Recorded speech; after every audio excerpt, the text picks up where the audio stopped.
convite de alguém e tal, quer assistir o culto, e fez a coisa certa de vir para a igreja. Então, eu gostaria de conhecer pessoas amigas do Evangelho, pessoas ainda que não abraçou essa fé que nós temos, esta igreja que nós congregamos. Por favor, só levante a mão para me identificar. Pessoas amigas do Evangelho que está aqui esta noite.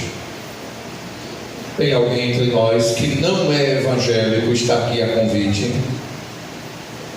Pastor Jonatas? Então, eu só vejo o crente aqui. Então, a gente vai pregar para crentes, e quem estiver do outro lado da internet, quem sabe até não é uma pessoa evangélica, então, aonde ela estiver, pode confessar Jesus como o Senhor da sua vida. Amém, santos? Querida igreja de Deus, eu vou trabalhar numa temática que não é muito comum na igreja. Muitas pessoas na igreja, e quem não é da igreja, passa por um processo de traumas baseado na depressão. E aqui nós temos um homem de Deus chamado profeta Elias. Elias, no capítulo 19, revela para nós um ser humano semelhante a nós. E é interessante que aqui mostra que até homens de Deus, como o profeta Elias, era passível de um sofrimento interno na alma que lhe custou quase a sua vida. Sem dúvida, entra Elias no processo de depressão. Repetindo, Elias era o profeta de fogo. Elias é uma das maiores referências veterotestamentárias. Elias é conhecido até hoje em Israel como um grande profeta, profeta de fogo, profeta este que o olhar de nós para ele poderia ter um olhar de dizer um super-homem, alguém que tem uma intimidade profunda com Deus, logo estará isento de lutas, provações. É um homem de oração, é um homem de consagração, é um homem que a palavra ainda estava na boca dele quando o céu se abriu, enviou fogo e consumiu o holocausto. Então o olhar de nós de 2023 para esse personagem da Bíblia, a gente olha, meu Deus, eu estou tão aquém deste homem. Comparar para ele é até um pecado. É até um pecado me comparar você com Elias, porque a Bíblia apresenta este homem de uma maneira tão extraordinária. Contudo, homem semelhante a nós, sujeito às mesmas paixões, este homem entra no declínio de uma enfermidade que tem assolado no mundo inteiro, principalmente pelo período de pandemia que passamos, aonde a depressão se agravou vertiginosamente, inclusive atingindo os próprios da igreja. E é bom que se diga que aqui quebra definitivamente a teologia. Que teologia, pastor? A teologia que muitos afirmam, teologia da prosperidade, serei rico, serei abençoado, quebra nesse texto. A teologia retributiva, tudo que eu fizer para Deus, Deus tem a obrigação de fazer para mim. Então Deus se vê como se fosse preso em me ajudar, porque eu estou trabalhando para Ele, então Ele é obrigado a trabalhar para mim. Se eu canto, prego, caminho, louvo a Deus e adoro ao Senhor, então a obrigação dele é eu não ter nenhuma doença, é me manter em saúde pro resto da vida. Então Deus, resolva aí, eu estou me envolvido na obra, então o Senhor cuida de mim. Meu amado, a nossa integridade com Deus, a nossa fé nele, a nossa adoração nele, não nos isenta de provações. Bote logo isso na sua cabeça, e o quanto antes você souber disso é melhor. A minha adoração a Deus, o meu falar em línguas estranhas, a minha oração, jejum diante de Deus, não me isenta de provas, lutas, ansiedade, depressões e desprazer de viver. Muitos homens da Bíblia pediram até a morte, como aqui nós estamos deparados com um homem como Elias. Então, essas teologias, amados, ela não funciona quando a gente abre a Bíblia. É invenção puramente humana, mas não tem como ter base bíblica para essas teologias. Amém, santos? E aqui nós interpretamos com este homem Elias. A história de Elias também é outra coisa fascinante. Mostra o quanto Elias, esse homem, esgotado de trabalhos, de lutas, batalhas, para defender a palavra de Deus, de maneira que esse profeta, ele surge praticamente do nada. No capítulo 17 aparece Elias. Quem é o pai dele? Sei não. Quem é a mãe? Também não sei. De que tribo é este homem? É enigmático o aparecimento de Elias. A genealogia dele não tem. Ele aparece no 17, logo em meio a uma tarefa divina a ser executada. Então, até nisso para nós causa um certo espanto sobre o profeta Elias. E é interessante que Elias entra em um dos períodos mais cruciais da história de Israel. Um rei chamado Acabe, que já estava acabado espiritualmente e moralmente, casa com uma das sacerdotisas de Baal e Azera, Jezabel, que traz profetas para dentro de Israel, 450 profetas de Baal e 400 de Azera. Era um panteão de uma prostituição a céu aberto. Elias está inserido nesse contexto histórico. O mundo em que Elias estava inserido, a política estava fadada à corrupção em todos os níveis. O governo político e o povo em si estavam viciados na corrupção.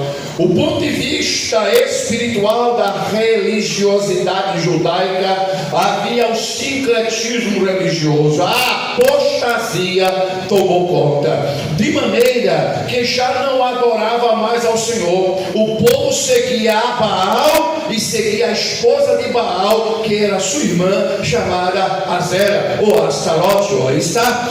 E aí, o povo, quando via qualquer coisa acontecendo em Israel, em vez de adorar a Deus por algum feito, exemplo, a própria chuva, a chuva que vinha sobre Israel, quem mandava era Deus. E aí, o povo então entendia que era Baal e Azera, mediante a relação entre eles, a cópula. Então a chuva vinha como um favor dos deuses. E o povo, em vez de adorar a Deus pela chuva, adorava então a Baal e Azera. Por isso que Deus chama o profeta Elias: Elias, vem cá, leva esta palavra e diz a eles: conforme a minha palavra, não choverá 3 anos e 6 meses, assim diz o Senhor, não cairá uma gota de orvalho. Agora mande eles adorar a Baal, a Azera, mande eles pedir a essas divindades, ver se pode cair água,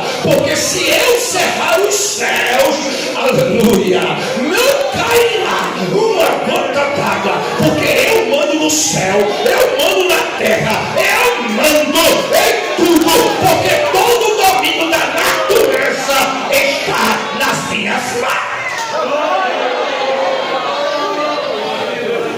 Eu mando a chuva temporã e mando a chuva seródia.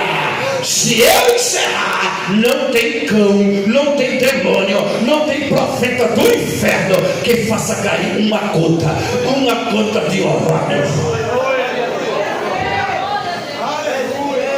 Amém, igreja de Deus. Amém. Esse é o mundo que está inserido um homem de Deus. Não é diferente do mundo que nós estamos inseridos hoje.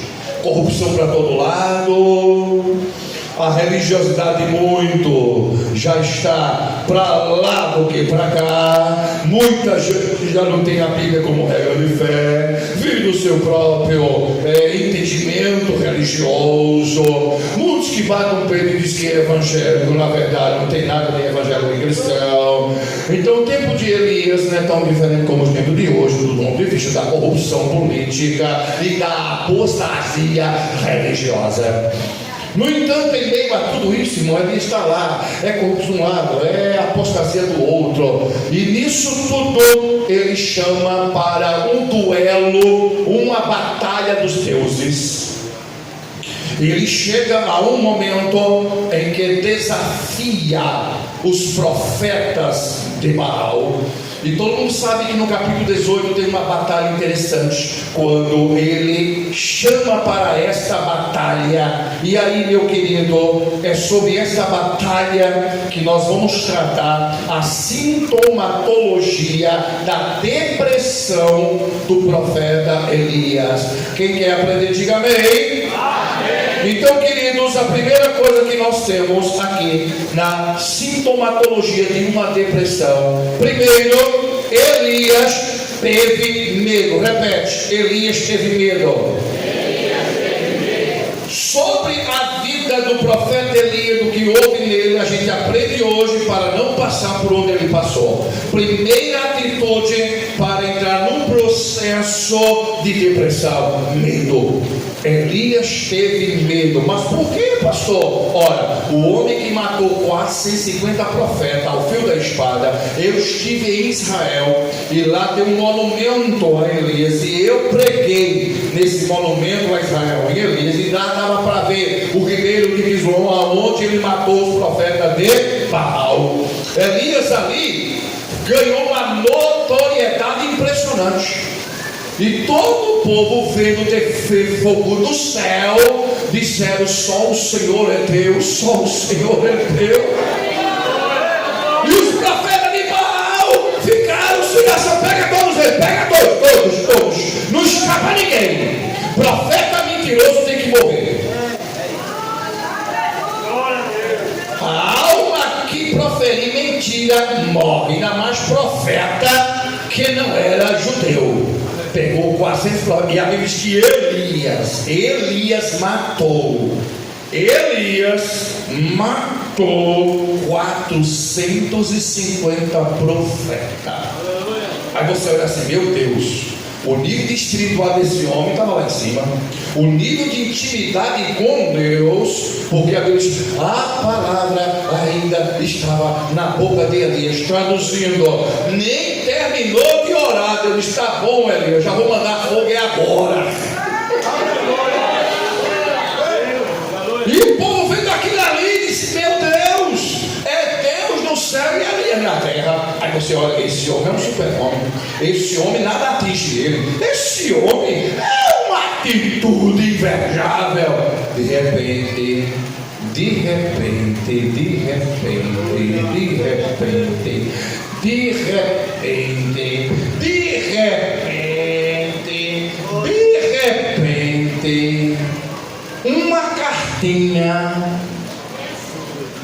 uma cartinha assinada por uma mulher infernal, Jezabel, leve para Elias. Uma cartinha lá. A cartinha estava escrita: Elias, me faça os deuses amanhã, se a tua vida não estiver como a deles. Elias pega a carta, quando olha a mensagem, desmonta toda a sua atitude de coragem que até então tinha quando matou os 450 profetas. Então a primeira sintomatologia para uma depressão é medo. Elias teve medo. Ora, matou quase 50 profetas, mas uma carta desmontou. Quando falar amanhã eu lhe mato, teve medo. Ora, era para ele se encorajar, se eu bater 450 e Deus está comigo, não é uma mulher que vai meter medo em mim, porque eu devo crer no Deus que enviou fogo, é o mesmo Deus que me protege. Mas a mente de Elias não processou assim, processou o contrário. Havia também um esgotamento, tinha corrido muito, tinha feito uma coisa sobre a outra, parecia até que ele estava sofrendo da síndrome de burnout. E aí agora a cabeça cheia de coisa, vem uma carta, você morre amanhã, medo. O medo desmontou o profeta Elias. A síndrome do pânico tomou ele de uma maneira que ele teve a primeira atitude de fugir. Eu não vou encarar essa não, mas você matou 450, você encarou 450 homens, ele não encara a mulher. Não, a mulher eu não encaro não, eu vou me embora.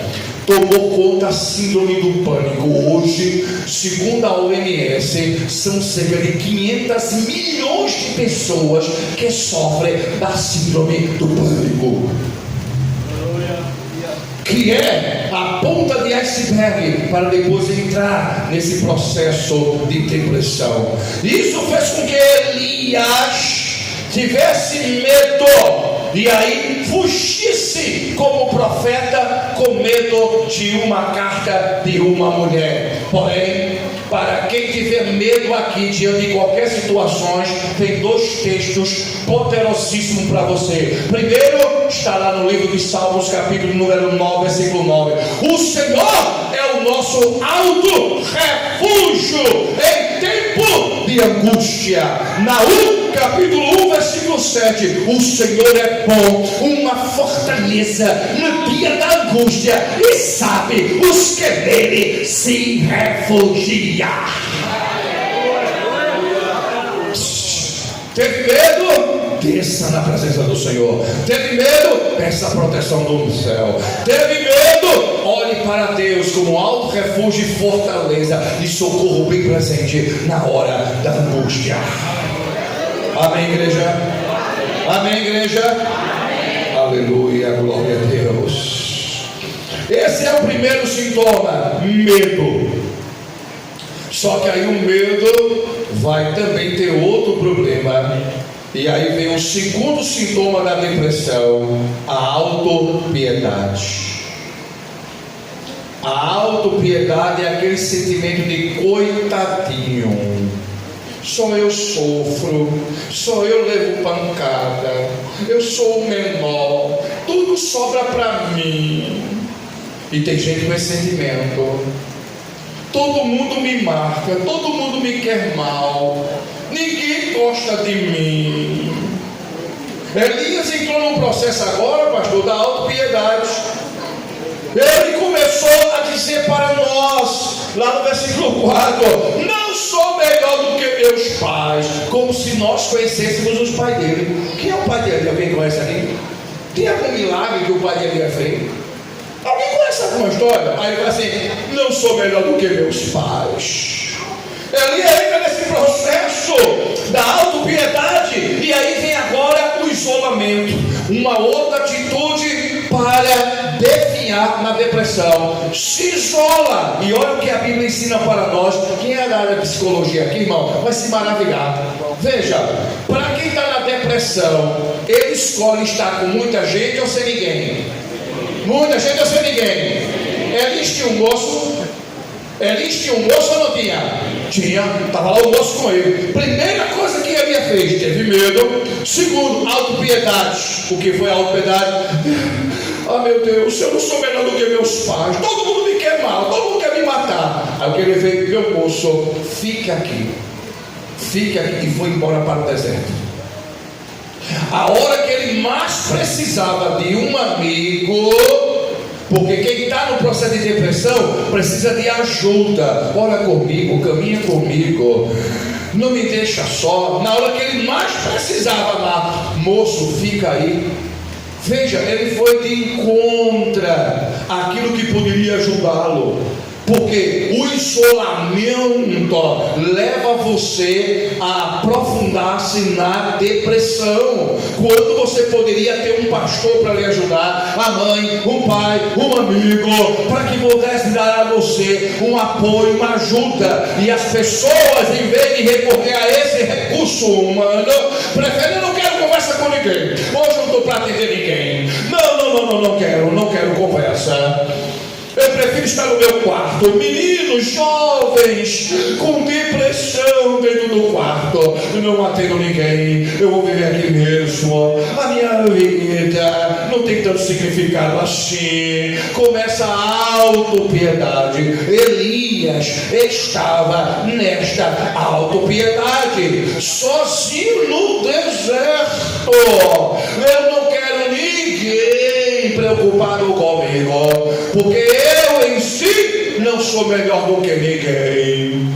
Esse processo todo me faz me lembrar, amado, que jamais você tenha esse sentimento de autopiedade. Deixe de estar com essas ideias na cabeça. Pare com isso. Eu sou o menor, eu sou o mais fraco, eu não sou aquilo. Meu querido, Jesus Cristo no Getsemane, aleluia, lá no Getsemane, você sabe o que é Getsemane? Lugar de esmagamento. No Getsemane, Jesus Cristo não teve a autopiedade. Deus, será que não tem outra forma de morrer não? Deus, será que eu mereço a cruz mesmo? Deus, não tem outro jeitinho para mim não, Deus?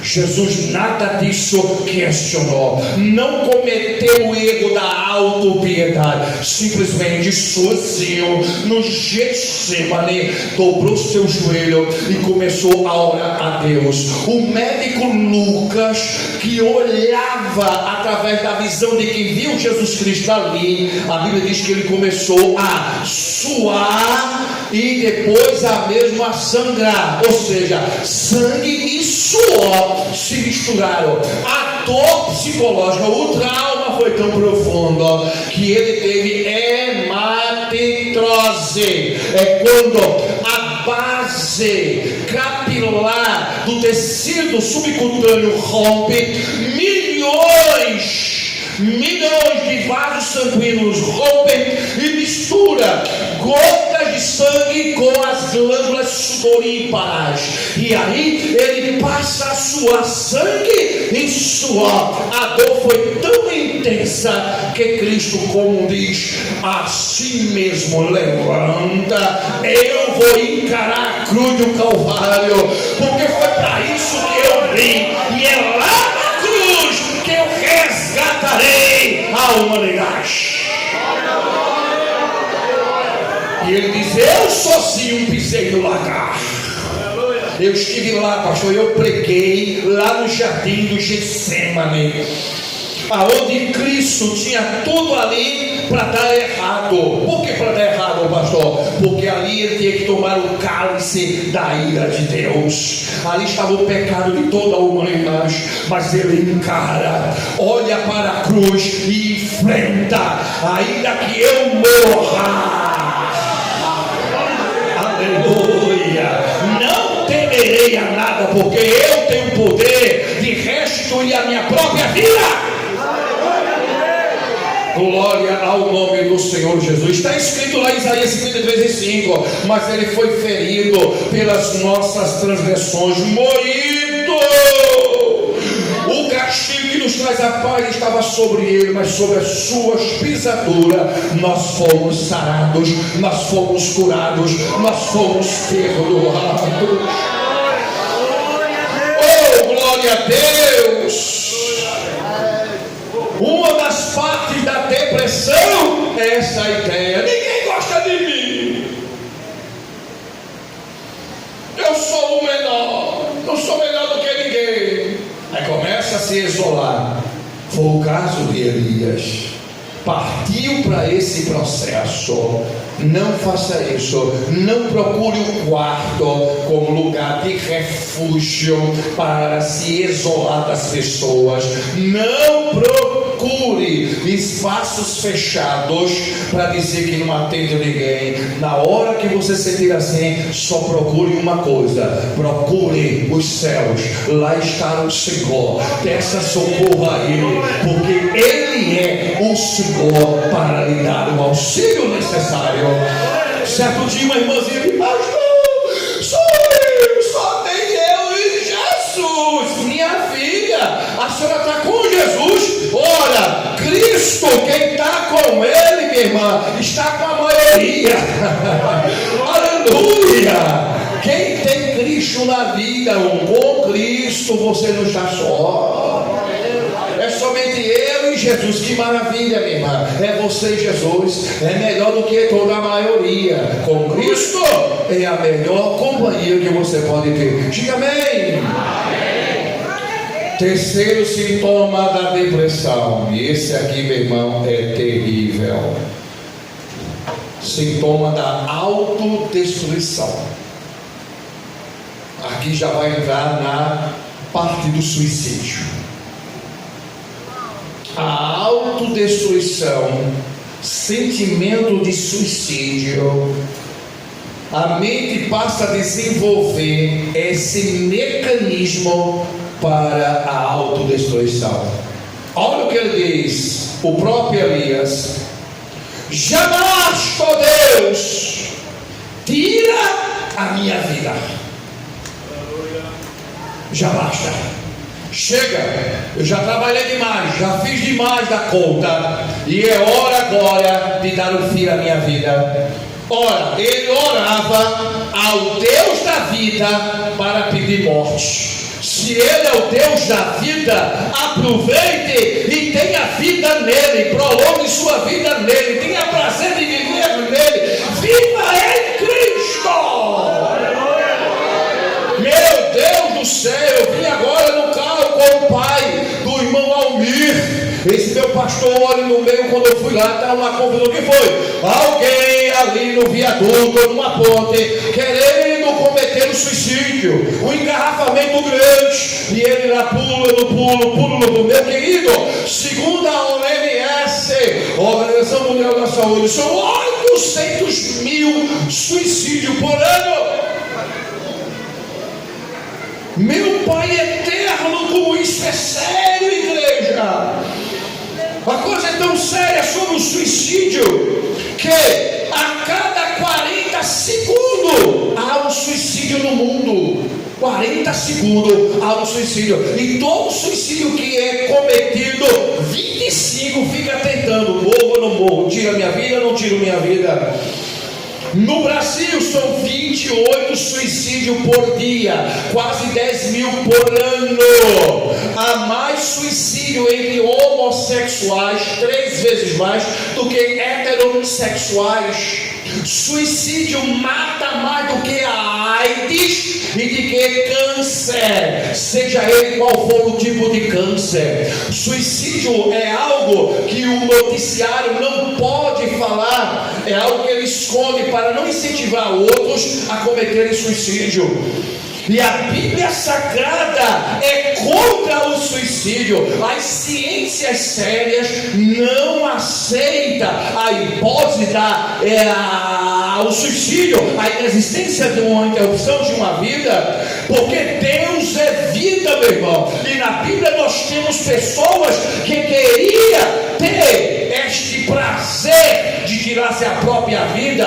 Homens como Moisés pediram a própria morte, Elias, que aqui está, Jeremias, Jó. Na agenda de Deus não havia morte para Elias, não tinha morte para Moisés, não havia morte para Jeremias, na agenda de Deus não tinha morte para Jona, na agenda de Deus tinha vida, vida, vida, vida, vida, vida, vida, vida, viva e deixa a morte comigo. Aleluia! Viva! Igreja viva! E deixe a morte comigo!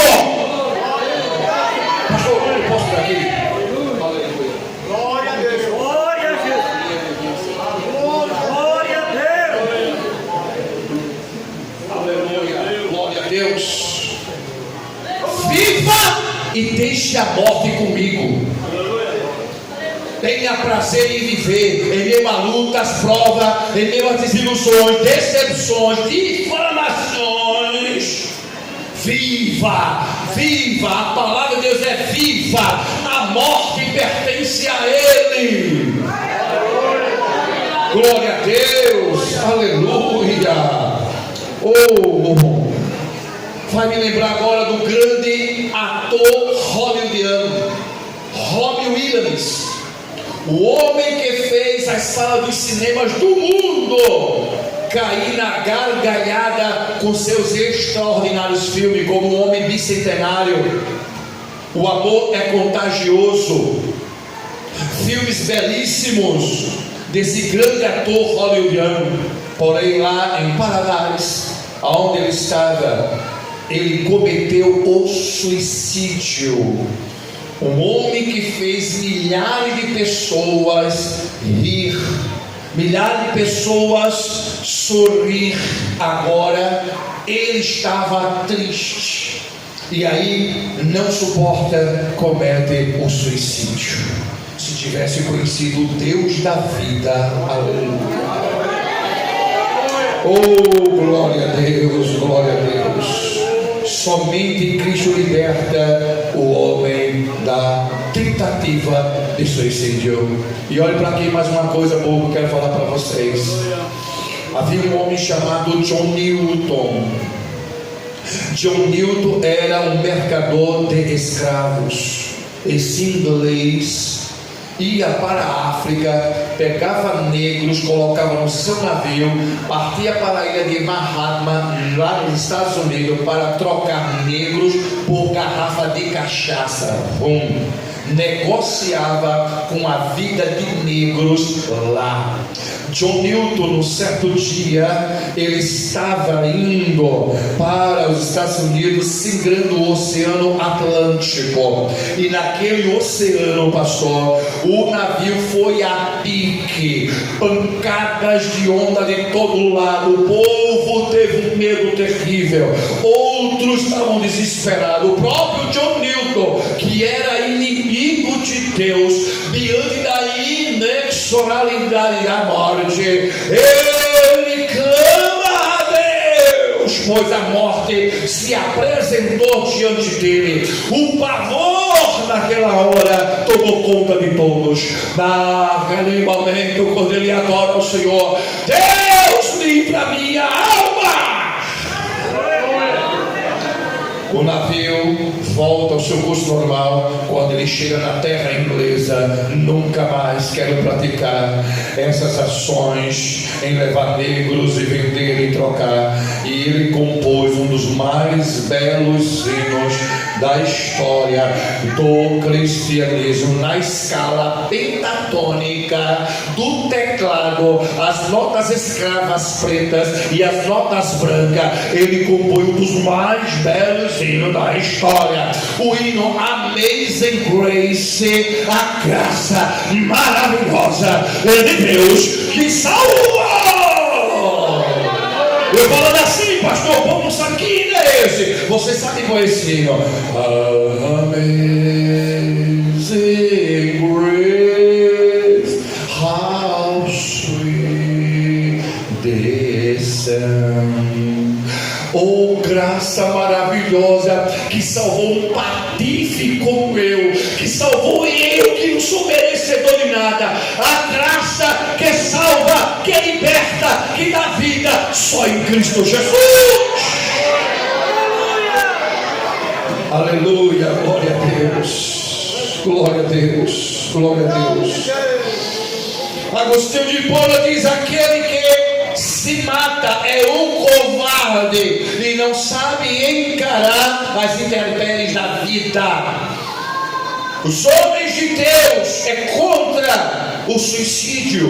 Deuteronômio capítulo 30, versículo 19: escolhe, pois, a vida para que vivas. Aleluia. Igreja, mulher de Deus, homem de Deus, jamais pense ou jamais diga: Senhor, eu não tenho mais prazer em viver. É uma afronta ao Deus da vida. É como dizer assim: Senhor, o Senhor errou em permitir nascer. O Senhor errou em permitir nascer.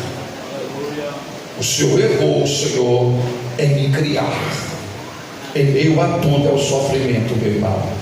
Existe um homem lá no Rio Grande do Sul, o homem é tetraplégico, cadeira de roda, tetraplégico, cadeira de roda, não faz nada. Já imaginou tetra, né? É tomado todo na dependência de uma cadeira de roda. E ele para e diz: eu ainda espero os melhores anos da minha vida.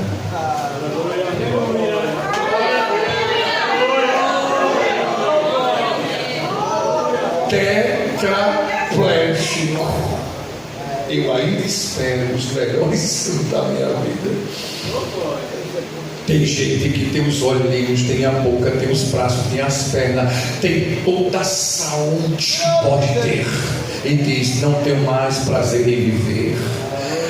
Não tenho mais, Senhor, tira a minha vida. Vou desprazer. Meu Deus, é hora de olhar para os céus e Deus, Tu és o Senhor da vida.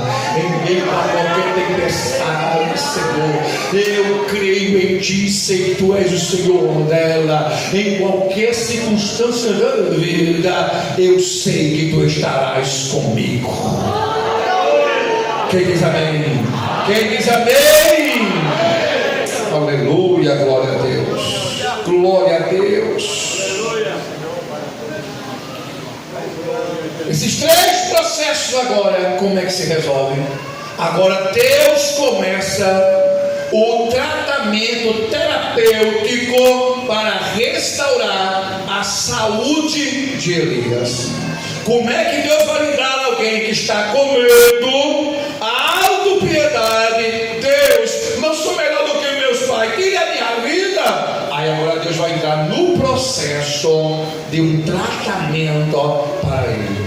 E essa parte é maravilhosa. Deus começa o processo de terapêutico na vida de Elias logo com um tratamento personalizado. Se qualquer um de vocês aqui passar por esse processo da enfermidade, dessa doença silenciosa, acredite que há um Deus que vai lhe tratar com personalidade. A depressão que você sofrer tem um tratamento. E Deus fez logo que anjo, vá lá embaixo e comece a tratar do meu servo.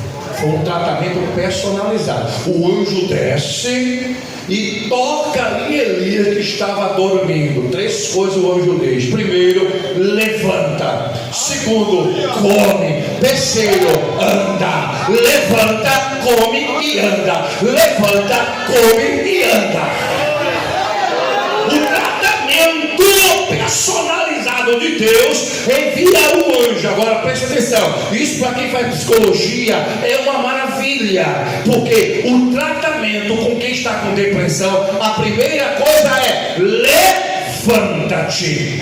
A primeira atitude, a primeira iniciativa é levantar-se, para que você possa reencaminhar, redirecionar a sua vida. Então, quando eu digo levanta-te, aí está a primeira atitude. Ou seja, não se entregue ao ostracismo, não se entregue à depressão, não se entregue ao isolamento. Levanta-te. Na Bíblia, Jó levantou-se e encarou toda a sua enfermidade. Neemias levantou-se e enfrentou Tobias, Gesem e os seus demais inimigos. Homens de Deus na Bíblia levantaram-se, como o rei Ezequias levantou-se e encarou as forças da Assíria. Levanta-te, porque o Senhor, Ele tem a palavra de restauração para a sua vida.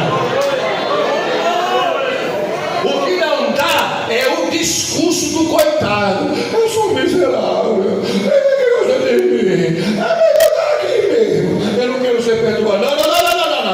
O anjo disse: levanta, Elias. Elias tocou em Elias: levanta. Segundo, come é a iniciativa da fortificação. Olha para mim.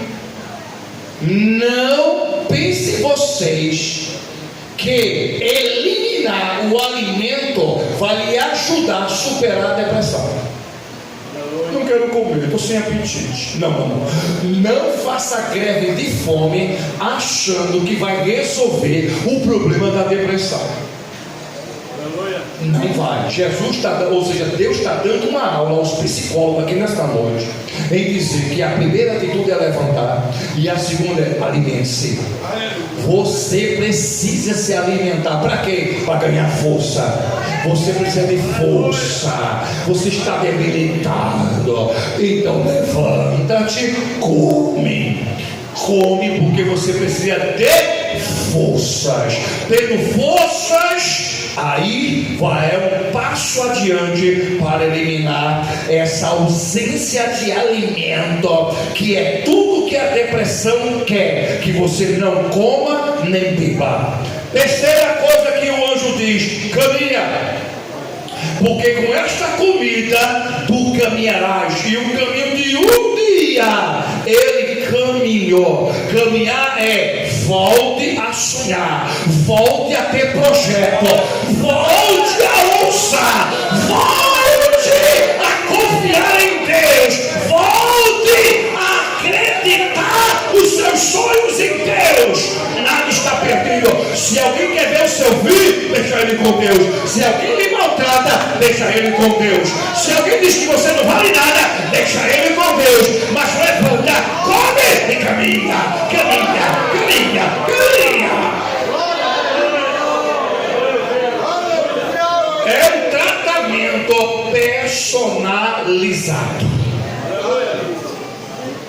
Deus mandou o seu terapeuta auxiliar. Mandou o seu terapeuta auxiliar, o anjo. Levanta, come e anda. Quem está recebendo essa palavra aqui? Quem está recebendo a palavra? Aleluia, glória a Deus.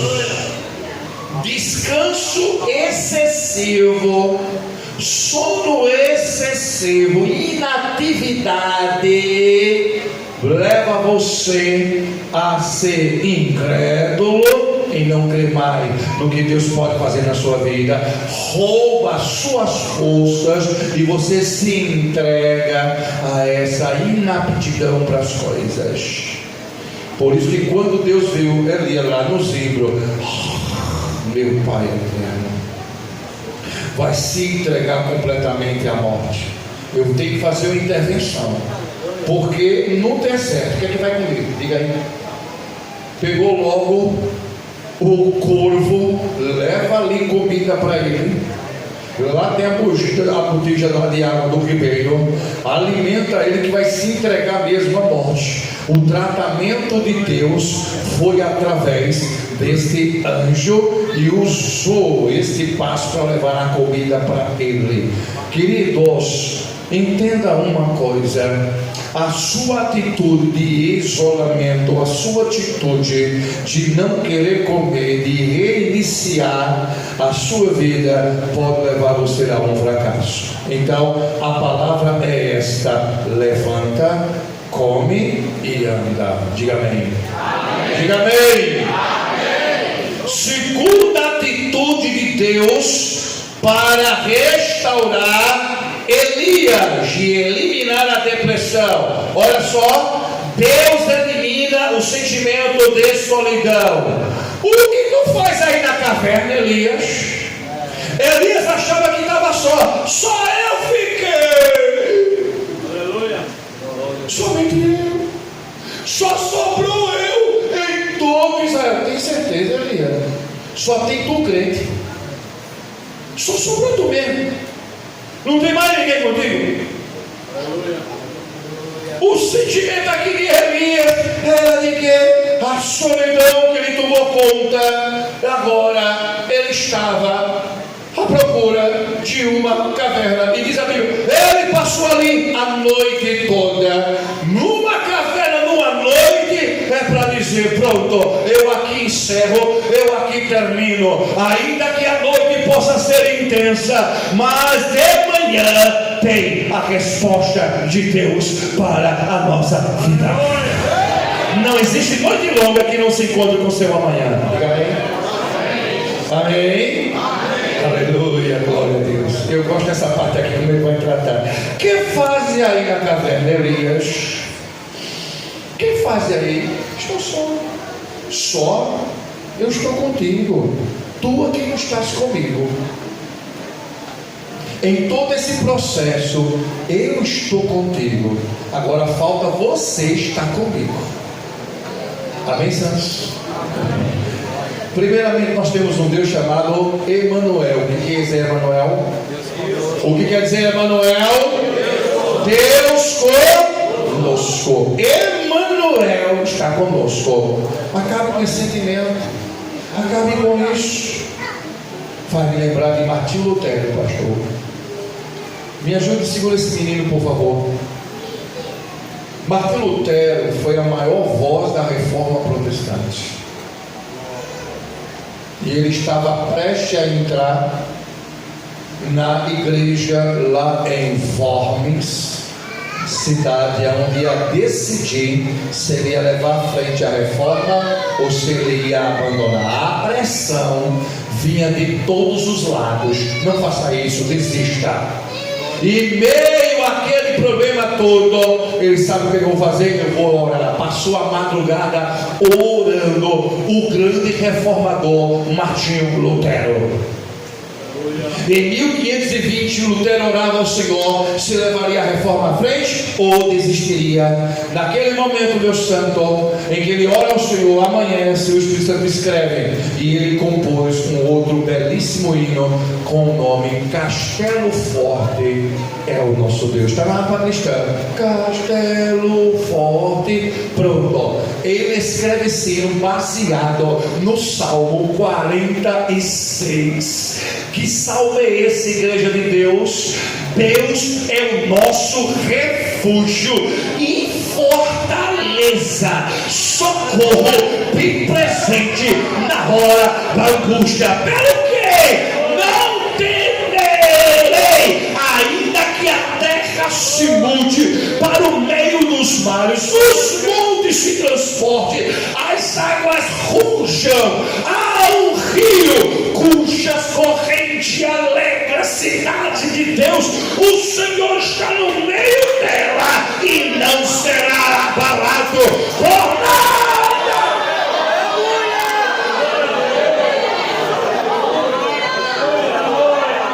Lutero recebe uma força tão incrível que ele, quando sai da catedral, os seus amigos botam ele em cima de uma carroça. Lutero em cima de uma carroça, levaria os carros, levava Lutero, e Lutero ali cantava toda a multidão, Castelo Forte. E quando lá queriam matá-lo, estava ele cantando. Diz o biógrafo, ainda que haja tantos demônios ao número das telhas das casas de forma, eu irei e falarei a verdade, porque eu estou possuído da verdade do meu Senhor Jesus Cristo. Nada poderá me tirar.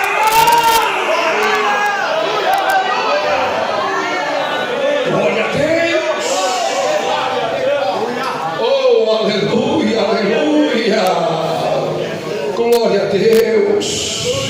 Nesse processo, nesse segundo passo, você não está só. Há Deus com você. Conte com Ele para qualquer situação da sua vida. Que igreja diga amém?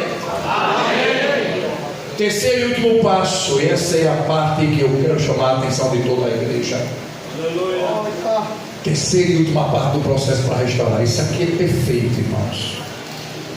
Deus buscaria dentro da caverna. Deus busca Elias na caverna. Ali que vai para a caverna em psicologia e psicanálise é isolamento, desistência de vida, sem futuro, sem perspectiva, está isolado. Caverna, se enclausurar e esperar a morte.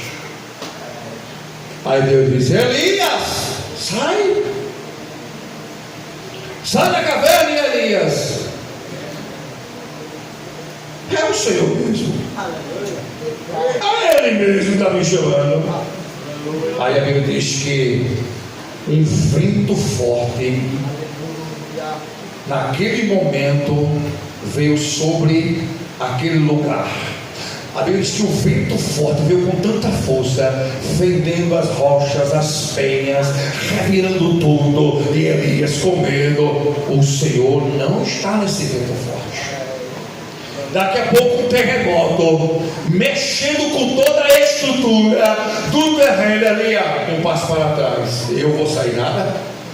Deus não está nesse terremoto.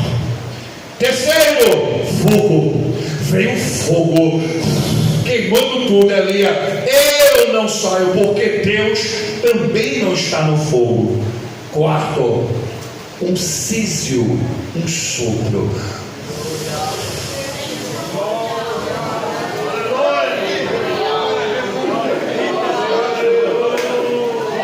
A Bíblia diz uma voz suave. Elias entendeu e disse: aí está o meu Senhor. Aí está o meu Senhor. Elias então sai e fala com o Senhor. Preste atenção nisso aqui agora, irmão. Preste atenção nisso agora. Quando você está em processo de depressão, ventania forte, traduzido em psicologia, choques terapêuticos, avalanches, como também estrutura para abalar você, tormenta, agitação não resolve, terremoto impacta você, gritar com você, vai piorar sua depressão, também não resolve. Fogo, o calor da discussão não vai resolver o problema da depressão. Aí, preste atenção, nem vento forte resolve, nem tampouco terremoto resolve, e nem fogo resolve. Só resolve uma coisa: uma voz suave e mansa. Minha irmã, meu irmão, é hora de levantar-se. É hora de ouvir a voz do Senhor. Quando Elias sai, é como dizer assim: quem disse a você que terminou o seu ministério? Ainda há muita gente para ungir. Elias sai da caverna e Deus então restaura Elias. Ei, novo propósito, nova tarefa, novas instruções, nova vida. Levanta ele mais uma vez do seu ministério. Seu ministério não acabou, seu ministério não encerrou, a sua vida não encerrou ainda, a sua atividade na igreja não encerrou, porque somente Deus é quem pode falar essas coisas. Então restaura o teu ministério, restaura a tua vida, restaura a tua vontade de viver. Aleluia, glória a Deus. A história de Elias mostra para nós, irmão, que em meio a uma depressão existe um Deus interessado para nos resgatar e nos tirar de toda esta vida que defina e no final há desejo de morte. Então Deus tira ele da caverna, restaura o seu ministério e ele segue restaurado, curado da depressão.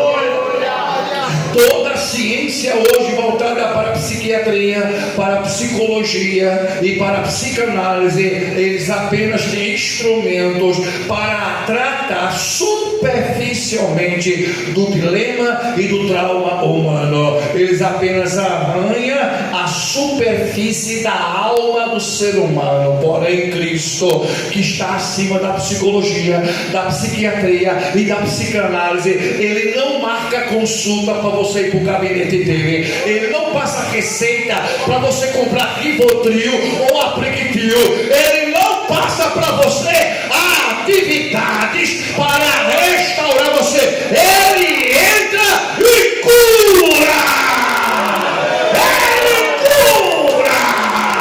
O poder de cura está em Deus. Quem está glória é o Rei da glória. Rei da glória é o Rei da glória. Fica de pé, igreja de Deus. Fica de pé, igreja. Aleluia. Aquele abençoado. Glória a Deus. Eita, Pai eterno. Eu adoro Cristo, porque o consultório clínico dele é a céu aberto. O consultório clínico de Cristo é a céu aberto e está disponível para todos. Aleluia, glória a Deus. Glória a Deus. De pé aí, igreja, fica de pé. Glória a Deus. Aleluia. Guarda essa palavra no seu coração. Não desista. Não entre no processo de depressão. Não procure isolamento. Não vá para dentro do quarto. Não diga que a sua chamada terminou. Não diga que o seu cargo chegou ao fim. Porque só quem tem poder para isto é quem lhe colocou. E só quem lhe tira é o mesmo que colocou. Quem diz amém, irmãos? Aleluia, glória a Deus. Glória ao nome do Senhor. Está preparada aí, minha santa? Vamos levar este povo em adoração a Deus, porque a Ele a honra e a glória ao Deus da vida. Aleluia, glória ao nome do Senhor Jesus. Aleluia. Meu Pai eterno, tem fogo aí, meu santo. Glória a Deus, glória a Deus. Aleluia, aleluia, aleluia. Cadê o I que está na sequência? Pode ser, põe ele aí, meu santo. Vamos lá. Aleluia. Eu quero adorar a Deus também. Glória a Deus. Glória a Deus. Aleluia.